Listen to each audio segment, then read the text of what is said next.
हर गांव से बीजेपी प्रत्याशी सुरेश राही जीत चुके हैं। ये परिणाम नहीं है, जीत चुके हैं, परिणाम है, मतलब ये रुझान नहीं है। यूपी का पहला रिजल्ट जारी हो चुका है। उत्तर प्रदेश का हर गांव से बीजेपी प्रत्याशी सुरेश राही जीते हैं। 41,000 वोटों से ये जीते हैं। यूपी का पहला रिजल्ट है ये। हर गांव से बीजेपी प्रत्याशी सुरेश राही जीते हैं। और बसंत इस वक्त हमारे साथ फोन लाइन पर है। बसंत, डिटेल दीजिए। राहुल जी, मैं आपको बताऊं, हर गांव से बीजेपी विधायक हैं सुरेश राही। इनको बीजेपी ने दोबारा प्रत्याशी बनाया था।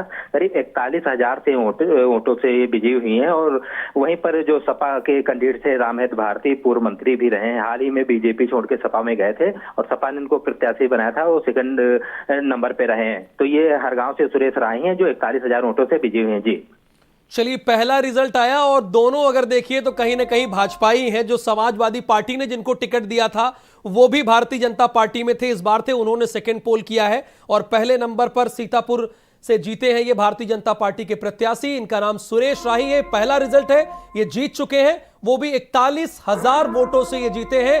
पहला रिजल्ट आ गया है। आलोक जी, भारतीय जनता पार्टी बनाम भारतीय जनता पार्टी दूसरा भी था। निसंदेह ये कहानी वही है कि पाला बदलने के बाद भी रंग उतरा नहीं। ये मैदान में अभी हम देख रहे हैं दारा सिंह चौहान के साथ क्या हो रहा है, स्वामी प्रसाद मौर्य के साथ क्या हो रहा है।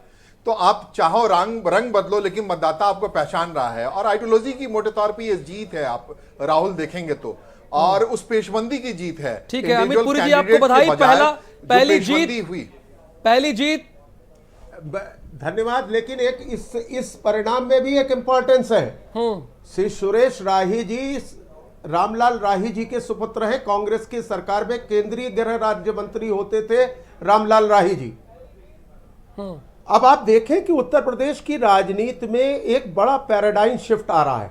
और वो पैराडाइम शिफ्ट ये आ रहा है कि अब कास्ट क्रिमिनलाइजेशन और करप्शन की बजाय पॉलिटिक्स ऑफ परफॉर्मेंस के ऊपर लोगों का कंसंट्रेशन हो रहा है। पोप योर पॉलिसी के ऊपर, उसके ऊपर कंसंट्रेशन हो रहा है। लोगों का अपना मन और उनका ध्यान, जो कहा गया रोजगार नहीं मिले, कहा गया रोजगार के नियुक्ति पत्र मुख्यमंत्री बांट करके प्रचार कर रहे हैं। यूपीएससी के चयनित प्रत्याशियों को कौन सा एहसान कर रहे हैं। लेकिन उत्तर प्रदेश की जनता ने बड़ी बारीकी से एक एक कदम को एनालाइज किया है हर राजनीतिक दल के। और यह भी देखा है कि कौन कोरोना के अंदर घर बैठा था और कौन कोरोना के अंदर पिता की चिता को छोड़कर उत्तर प्रदेश की चिंता कर रहा था। यह है बेसिक बुनियादी फर्क। जब मुजफ्फरनगर जल रहा था तो लोग शिल्पा शेट्टी के ठुमके देख रहे थे, और जब उत्तर प्रदेश की जनता कोरोना से प्रभावित थी तो योगी आदित्यनाथ अपने पिता की चिता को छोड़कर उत्तर प्रदेश की चिंता में लगे थे। इस बुनियादी फर्क को MY कॉम्बिनेशन टूटने का आधार मान करके चलिए। बिल्कुल, यानी स्वाभाविक है आप जो कह रहे हैं। हालांकि एक संत का, योगी का परिवार पूरा उत्तर प्रदेश होता है, एक मुख्यमंत्री का भी, स्वाभाविक सी बात है।